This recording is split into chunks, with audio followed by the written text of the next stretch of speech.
أقبلت عروسنا بنت الأصايل، لولش عيونها وصف مسيره، نورها اللي فارق بين المثايل، زينها سابق على غيره وغيره.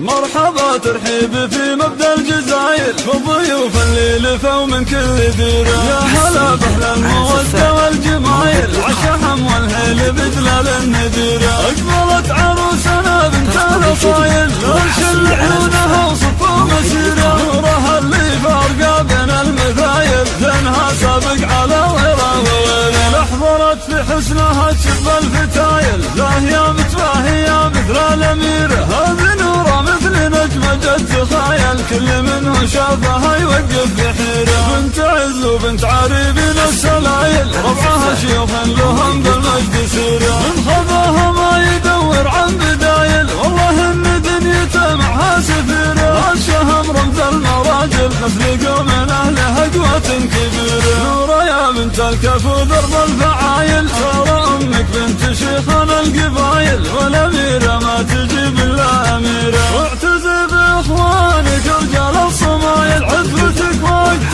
الشدايد والعسيرة، خواتك زينة وزيون الخصايل، فالعذراء زينة يندر نظيرة. واهلك اهل الطايلة والراس طايل، اهل الامجد الشهيرة، صرتهم مشهود لا ما هو بزايل، الرجل منها يساوي العشيرة. ابا ترحيب في مبدأ الجزايل، بالضيوف اللي لفوا من كل ديره، يا هلا بأهل المودة والجمايل، عالشحم والهيل بدلال النديره. أقبلت عروسنا بنت الأصايل، لولش عيونها وصف مسيره، نورها اللي فارقه بين المثايل، زينها سابق على غيره وغيره. احضرت في حسنها تشب الفتايل، زاهية متباهية مثل الأميرة، هذه نوره مثل نجمة تخايل، كل منه شافها يوقف بحيرة. بنت عز وبنت عريبين السلايل، ربعها شيوخ لهم بالمجد سيرة، من خذاها ما يدور عن بدايل، والله ان دنيته معها سفيرة. الشهم رمز المراجل، مسلق من اهلها قوة